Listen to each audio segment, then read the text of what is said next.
오늘 말씀은 빌립보서 2장 1절부터 11절까지입니다.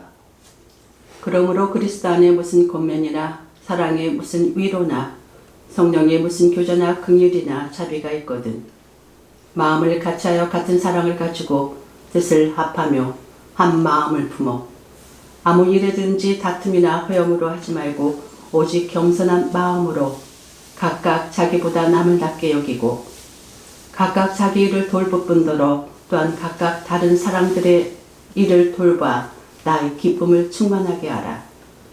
너희 안에 이 마음을 품으라. 곧 그리스도 예수의 마음이니 그는 근본 하나님이 본체시나 하나님과 동등됨을 취할 것으로 여기지 아니하시고 오히려 자기를 비워 종의 형체를 가지사 사람들과 같이 되셨고 사람의 모양으로 나타나사 자기를 낮추시고 죽기까지 복종하셨으니 곧 십자가에 죽으심이라.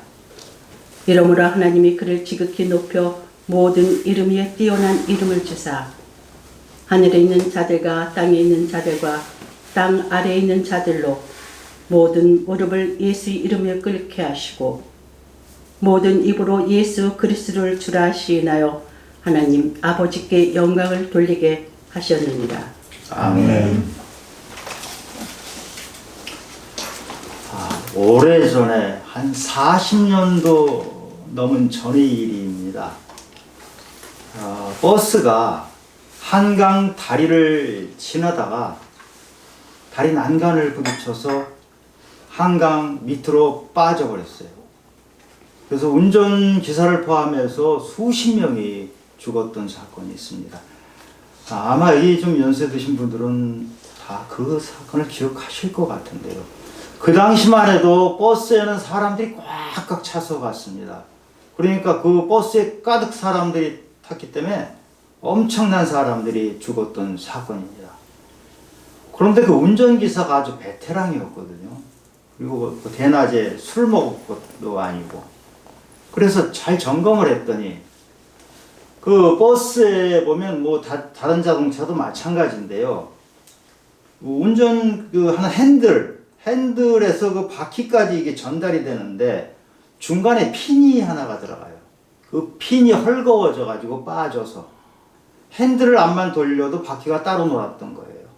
그래가지고 수십 명이 죽은 사건이 있었어요. 그 핀이 그렇게 중요한지 몰랐던 거예요. 우리 믿음에도 이 핀과 같은 것이 있어요. 우리가 믿음이 굉장히 좋다고 생각하고 우리가 믿음 생활을 열심히 한다고 한 것 같은데 그 믿음이라는 것이 삶에서 드러나지 못해요. 믿음 따로 삶 따로의 삶이 되는 경우가 참 많아요. 마치 핸들을 자기가 돌리고 있는데 전혀 바퀴는 따로 노는 것처럼 믿음에도 그런 핀과 같은 역할을 하는 것이 있어요. 그것이 무엇일까요? 오늘 그 말씀을 좀 나누려고 합니다. 오늘 말씀 빌립보서 말씀은 그러므로라는 단어로 시작이 됩니다.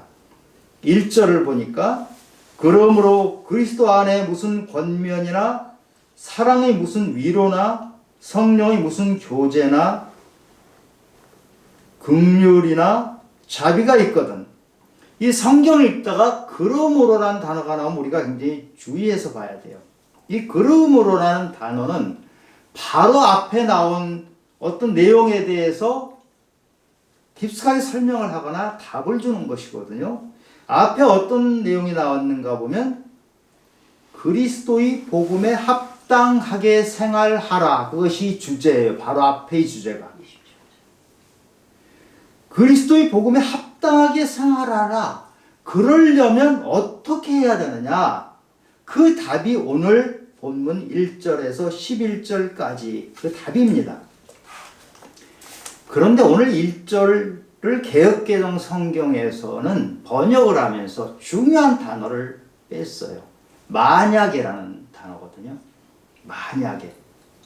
영어 성경에는 전부 if가 다 붙어 있는데 개역 성경에는 빠져 있어요. 만약에란 단어를 넣으면 만약에 이렇게 전개가 되기 때문에 과연 그렇게 하느냐, 과연 맞느냐 이것을 묻고 있는 거예요. 그래서 공동 번역을 보면 이게 아주 정확해요. 공동 번역으로 제가 읽어볼게요. 여러분은 그리스도를 믿음으로써 힘을 얻습니까?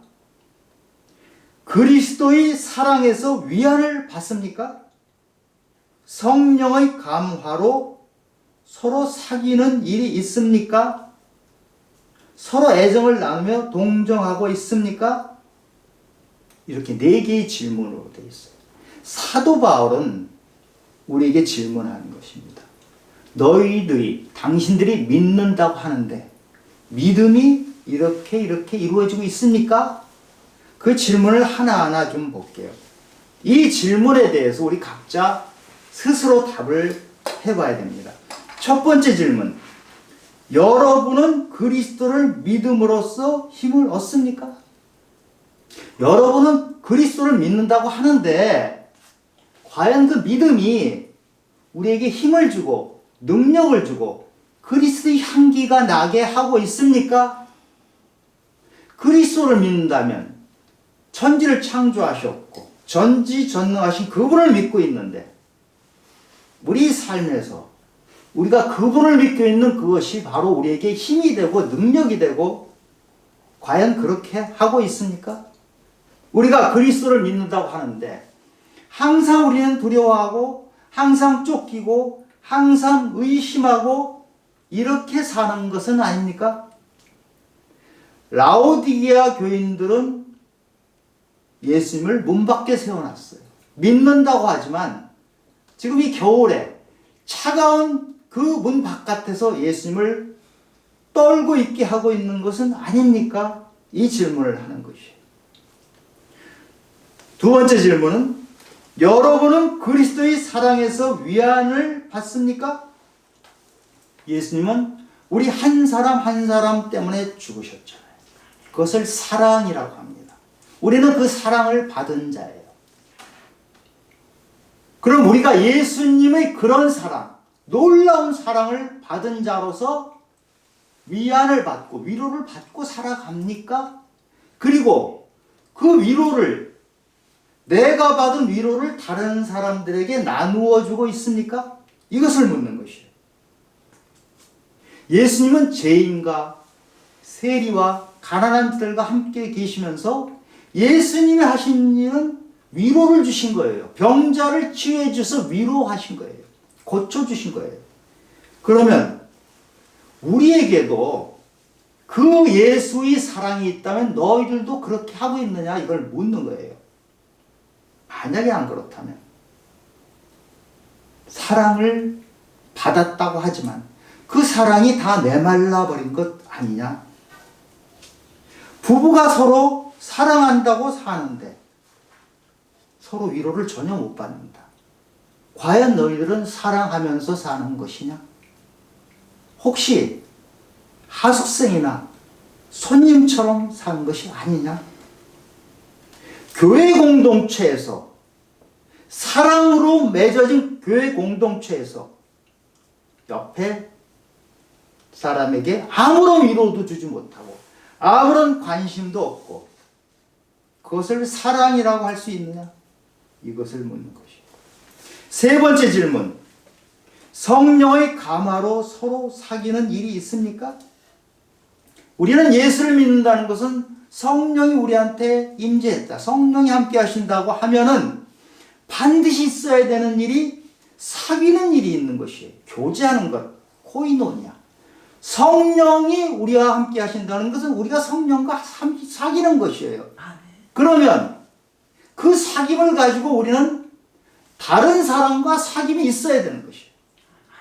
과연 너는 예수를 믿는다고 하면 성령이 네 안에 거한다고 하면 교제하고 사귀고 소통하는 일을 하고 있느냐?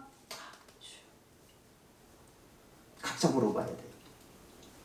너는 공동체에서 혹시 외톨이로 사는 것은 아니냐? 성령이 처음 임할 때 오순절 다락방에서 120명이 모였을 때 임했어요. 초대교회는 함께 나누고 떡을 떼고 그러는 성령 공동체, 나눔의 공동체였어요. 그런데 성령이 있다고 하는 당신이 그런 나눔이 있느냐? 교제가 있느냐? 혹시 그것이 없다면 당신 안에 있는 성령은 주무시고 계시는 거 아니냐? 그것을 묻는 거예요. 네 번째 질문. 서로 애정을 나누며 동정하고 있습니까? 요즘 말로 하면 공감하고 있습니까? 다른 사람이 어려움을 당하고 다른 사람이 힘들어할 때 그 마음을 알고 그 슬픔에 동참하고 있습니까? 우리가 예수를 믿는다고 하는데 저는 참 무뚝뚝해요. 저는 무심해요. 예수가 과연 그 안에 있느냐는 질문입니다. 어떻게 예수를 믿는데 무뚝뚝하고 무심할 수가 있어요? 예수를 믿으면 믿음이 우리가 커질수록 눈물이 많아지잖아요. 자꾸 다른 사람을 보면 눈물이 나요. 불쌍해요. 옆에서 누가 아프면 내가 아픈 것 같아요. 그것이 공감이에요. 지금 그것을 묻는 거예요. 누가복음 16장에 보면 부자와 거지 나사로 이야기가 나옵니다. 이렇게 표현하고 있어요. 부자는 날마다 호화롭게 즐겼는데 거지 나사로는 헌데투성이로 그의 대문 앞에서 버려진 채로 굶주리더라. 부자는 호화롭게 즐기면서 거지에 아무런 관심이 없어요. 결론이 뭡니까? 그 부자는 지옥으로 가고 거지는 천국에 갔다. 이것이 결론이에요. 공감하지 못하면 내 안에 우리는 천국을 누릴 수가 없어요. 그런데 안타까운 것은 예수 믿지 않는 사람들에게 당시 볼 때 예수 믿는 사람들은 어떤 사람들입니까? 이렇게 물었을 때 가장 먼저 들리는 대답이 이기적이다. 여러분, 예수를 믿는데 이기적이라는 얘기를 듣는 것은요, 우리가 들어야 될 것 중에 가장 나쁜 얘기예요. 어떻게 그런 얘기를 들을 수 있어요? 아마 예수님이 예수를 믿는다고 하는 우리가 이기적이라는 얘기를 들으시면 예수님 울으실 것 같아요. 그건 아니지 않느냐. 다른 건 다 욕을 먹어도 네가 바보 같고 네가 능력이 부족하고 너는 무능하고 하는 얘기를 듣더라도 이기적인 얘기라는 듣지 말아야 되는 거 아니냐. 예수님이 그러실 것 같아요. 우리 한국교회가 지금 이기적인 존재로 타락해 있어요. 그 한국교회를 이루고 있는 한 사람 한 사람, 우리가 그런 사람들이라는 것입니다. 빌립보 교인들은 복음에 열심인 사람들입니다. 복음을 전했던 사람들이에요. 그런데 오늘 질문은 믿는다고 하는데, 복음을 전한다고 하는데 혹시 그 믿음이 헛바퀴 돌고 있는 거 아니냐. 예레미야 2장에 보면 생수가 흘러 들어오는데 생수가 가두어지지 않아요. 없어요. 왜? 터진 웅덩이라서. 터진 웅덩이에 물이 들어와서 고여 있을 수가 없잖아요. 바울이 지금 4개의 질문을 던졌는데 여기 계신 분들 중에서 그 4개의 질문을 나에게 적용했더니 나는 다 오케이입니다. 그러면 좋습니다. 그런데 만약에 그 4개의 질문에 저는 답할 수가 없어요. 답이 잘 안 나와요. 그럴 때 아까 사고버스에서 핀이 빠졌던 것처럼 뭔가 빠져 있는 것이에요. 중요한 것이 빠져 있기 때문에 그래요. 그것이 무엇입니까? 오늘 성경은 그것이 바로 겸손이라고 하는 것이에요. 겸손은 자기보다 남을 낮게, 높게 여기는 거예요. 남을 존중하는 거예요. 자기를 낮추는 것이에요. 그리고 다른 사람에게 관심을 가지는 것입니다. 예수를 믿기는 믿는데 내가 예수 믿는 삶이 사라지지 않는 것, 그 연결고리에 바로 있어야 되는 것이 겸손인데 겸손이 빠져서 그렇다는 것입니다. 3절 4절에 보면 아무 일에든지 다툼이나 허용으로 하지 말고 오직 겸손한 마음으로 각각 자기보다 남을 낮게 여기고 각각 자기 일을 돌볼 뿐더러 또한 각각 다른 사람들의 일을 돌보아 나의 기쁨을 충만하게 하라. 우리가 믿는다고 하면서 겸손하지 않고 겸손의 자리에 다툼이나 허용이 들어가 있는 경우가 많이 있다는 것입니다. 여기서 다툼이라고 했지만 이것은 시기, 질투, 이기적인 것을 포함한 얘기입니다. 가인의 예를 들어보죠. 가인이 아벨을 죽였잖아요. 가인은 하나님을 믿는 사람이었어요. 하나님을 알았어요. 예배를 드렸어요. 제사를 드렸던 사람이에요. 그런데 뭐가 문제예요?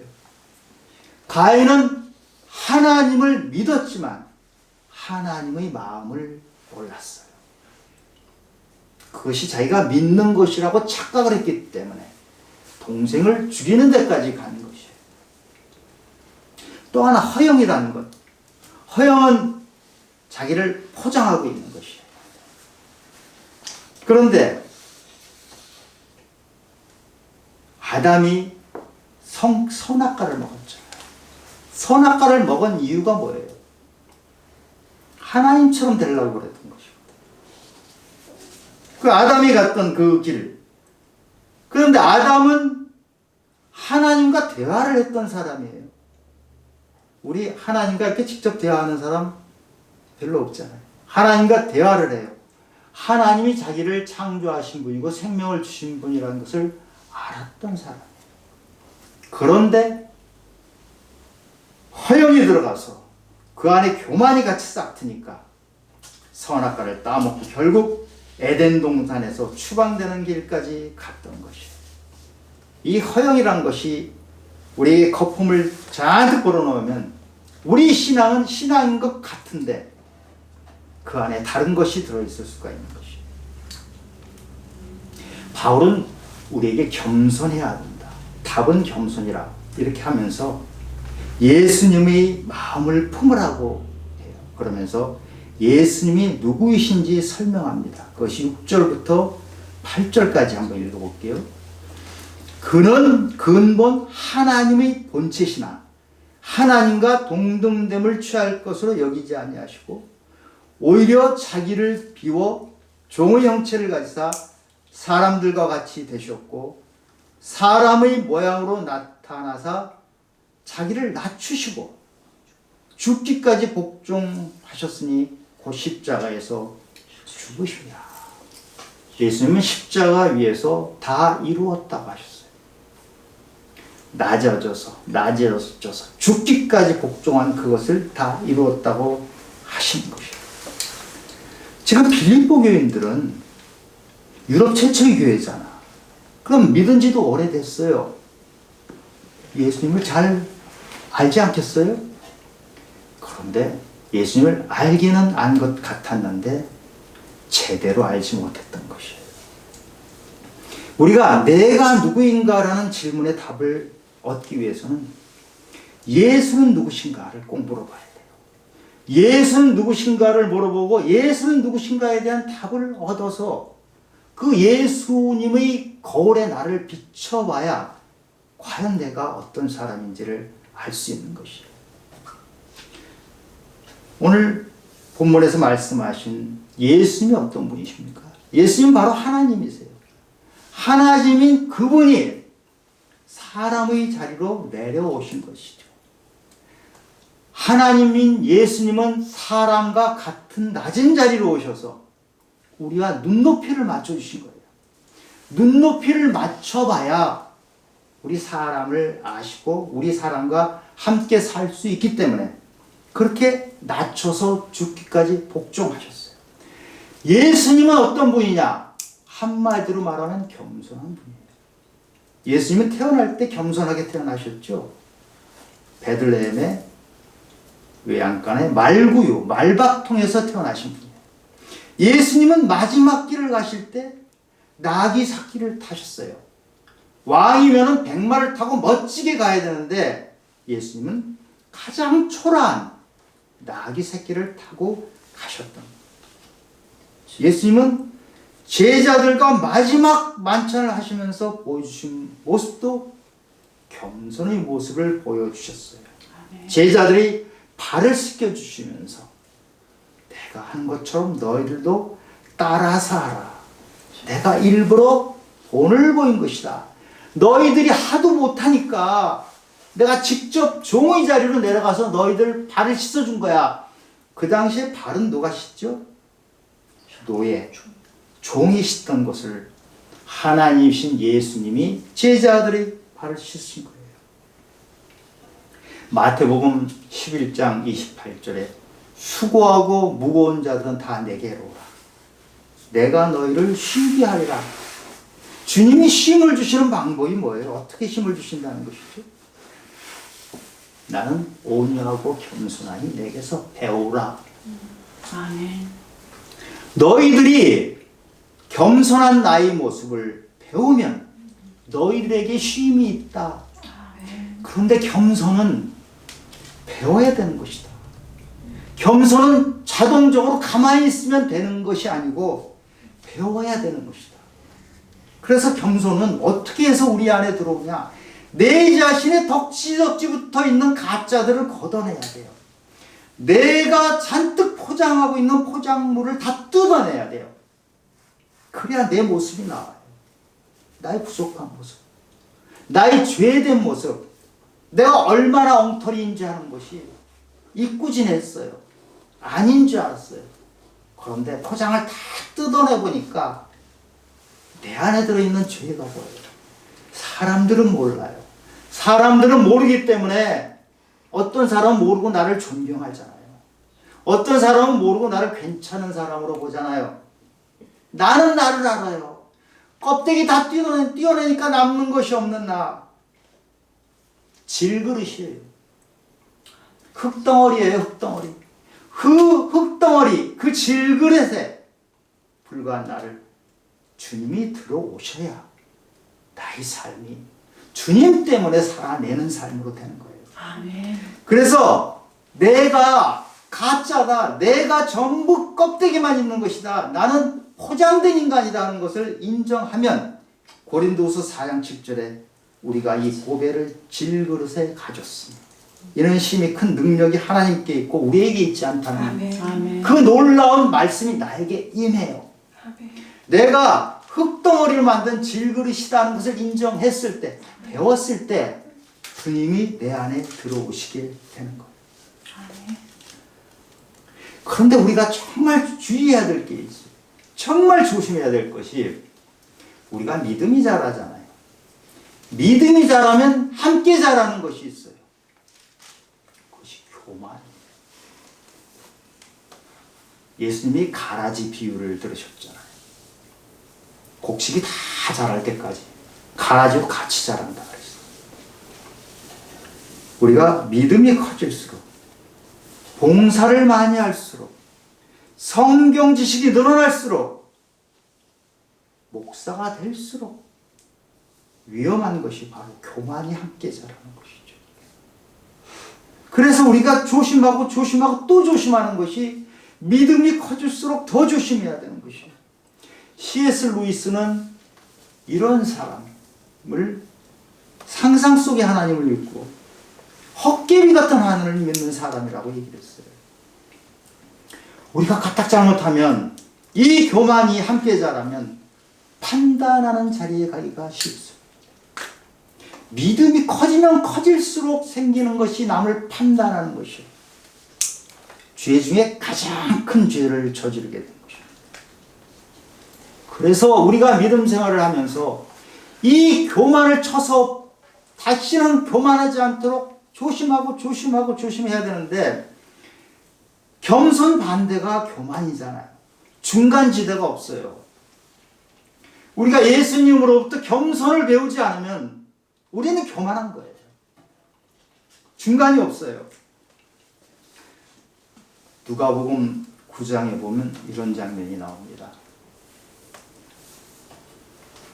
야고보와 요한이 예수님께 말씀을 사마리아 마을을 지나가는데 사마리아 사람들이 받아들여 주질 않아요. 그러니까 야고보와 요한이 뭐라고 하냐면 주여 우리가 불을 명하여 하늘로부터 내려서 저들을 멸하라 하기를 원하시나이까? 야고보와 요한이면요 베드로와 해서 세 사람이 제자 중에 수제자 그룹에 들어가잖아요. 그런데 지금 이 보세요. 얼마나 기고만장합니까? 마치 자기가 하나님 된 것 같은 모습으로 얘기하잖아요. 예수님이 꾸짖으셨어요. 또 한 장면을 볼까요? 예수님에게 바로 이 야고보와 요한이 또 얘기를 하는 것인데 한 사람은 주님 좌편에 한 사람은 우편에 함께 해주십시오. 한 사람은 영의정, 한 사람은 우의정, 좌의정 이렇게 그런 자리를 좀 주십시오. 예수님한테. 그러니까 예수님 뭐라 그러세요? 너희가 무엇을 구하는지 모르겠구나. 결국 야고보가 최초의 순교자가 되죠. 헤롯이 칼을 맞고 죽는 순교를 합니다. 예수님께서 너희가 뭐를 구하는지 모르겠구나 하시면서 이어서 하는 말이 누구든지 크고자 하는 자는 섬기는 자가 되고 으뜸이 되고자 하는 사람은 모든 사람이 종이 되어야 된다. 이 말씀을 주신 거예요. 지금 야고보하고 요한이 예수님한테 이렇게 엉뚱한 얘기를 하는 것 같은데 이게 어느 때인지 아세요? 3년 제자 생활을 했잖아요. 그 초기, 초짜 시절이 아니에요. 마지막 때예요. 예수님 십자가에 가기 얼마 전에 이 제자들은 이런 한심한 모습을 보여주고 있잖아요. 이게 우리의 모습이에요. 우리가 믿음을 많이 가졌다. 괜찮은 믿음 생활을 한다고 하는 우리의 모습이 바로 이 사람들의 모습이라고요. 저는 이 겸손이란 주제로 설교 준비를 하면서 내가 이 설교를 할 수 있나 하는 생각을 하게 됐어요. 계속 제 안에서 울림이 오는데 너는 겸손하냐? 너는 겸손하냐? 속에서 울림이 오는데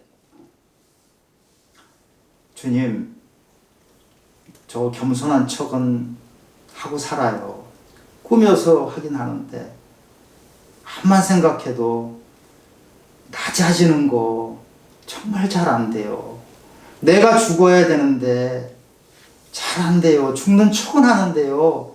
속에는 팔팔팔 다 살아있어요. 여러분 김장해보니까 아시죠? 절였다고 하는데 잘못 절이면 속에 배추가 그대로 다 살아있단 말이에요. 제가 그러더라고요. 너 그대로 살아가지고 안 그런 척하고 겸손한 척하고 꾸민 겸손이라고 그러잖아요. 그 겸손을 가지고 서 있으니까 주님이 저한테 그러세요. 너는 너도 못하면서 그 설교하려고 그러냐? 주님 어떻게 해야 돼요? 너 설교를 하는데 설교한 그 시간부터 너는 무릎 꿇고 네 겸손하지 못한 거 회개하고 진짜 겸손이 무엇인지 네 스스로부터 겸손하기 위해서 배워라. 그 말씀을 하세요. 정말 열심히 배우겠습니다. 땅을 치면서 가슴을 치면서 배우도록 하겠습니다. 주님께 약속을 했어요. 그러면서도 지금 사실 이 설교를 하면서도 마음이 힘들어요. 제가 못하는 걸 설교한다는 것이 얼마나 힘든지 여러분 아세요? 그래서 남의 얘기 하나 할게요.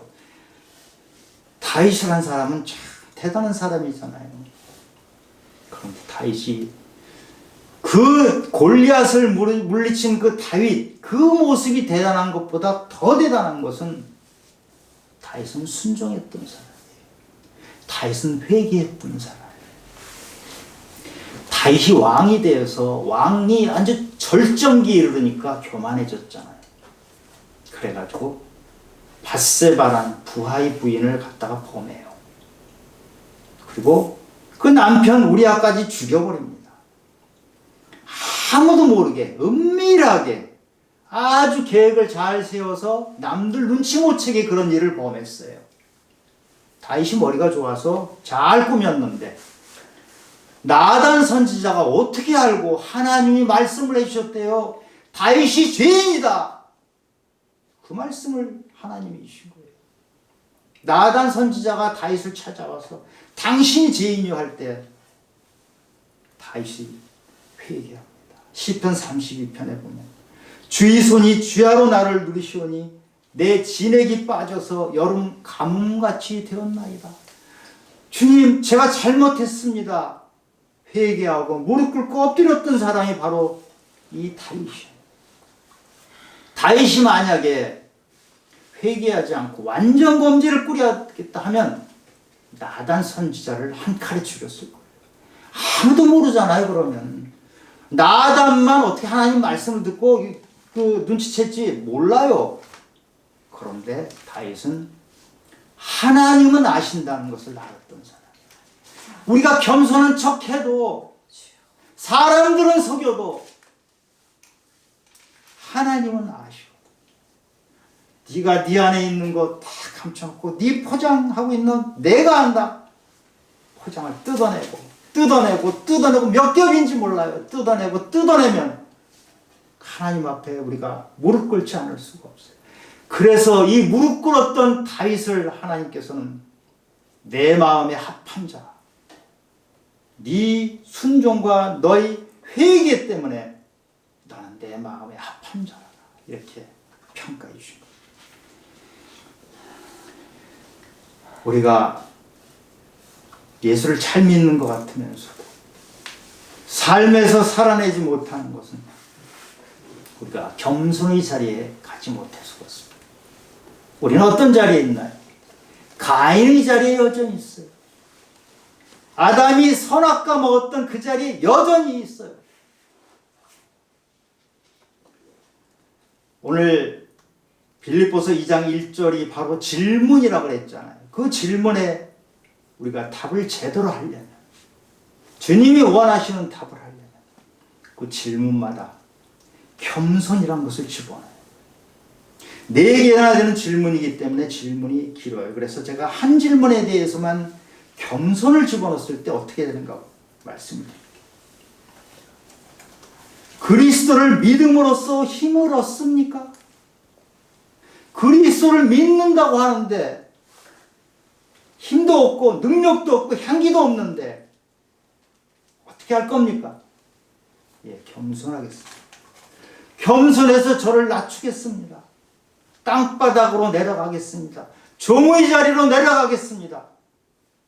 겸손하면, 나를 낮추면 주님께서 내가 높은 자리에 있던 그 자리로 주님께서 들어오셔요. 내가 차지하고 있던 그 자리로 주님이 들어오셔서 내가 빈 그릇이 되고 내 질그릇에 주님이 들어오시면 그때부터 주님이 일하실 수 있는 것입니다.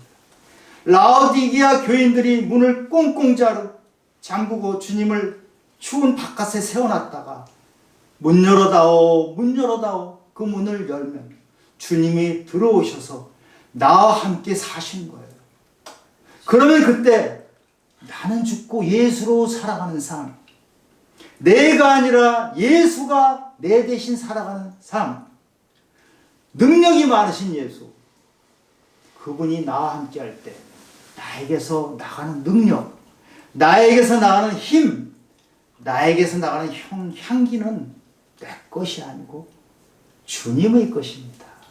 그럴 때 우리는 감사도 나오고 사랑도 나오고 하나님이 주신 모든 선물이 나를 통해서 쏟아져 나가는 놀라운 삶을 살게 됩니다. 성도 여러분, 저부터 시작해서 우리 모두 겸손이란 키를 다시 꽂아서 우리 믿음이 작동하지 않는 그 믿음이라고 하지만 드러나지 않고 믿음이라고 하지만 믿음의 모습을 보이지 않던 그 믿음에 겸손이란 키를 꽂아서 연결시켜서 정말 아름다운 믿음의 모습을 살아내시기를 예수 그리스도 이름으로 축원합니다. 하나님 아버지, 오늘 주신 말씀은 네가 낮아져야 한다. 다른 사람을 존중하고 너는 낮아져라. 그것이 내가 살았던 것이다. 내가 이 땅에 온 것이 바로 그 때문이다. 그런데 주님, 저희들이 잘 안 됩니다. 주님 함께 해주시고 주님께서 힘을 주셔서 진정으로 겸손한 사람, 그런 사람으로 거듭날 수 있도록 도와주시옵소서. 가르쳐주시옵소서. 저희들 목이 곧은 저희들 목을 부러뜨려서라도 주님 앞에 무릎 꿇을 수 있도록 주님 함께 해 주시옵소서. 모든 말씀 예수님 이름으로 기도드렸습니다. 아멘. 아멘.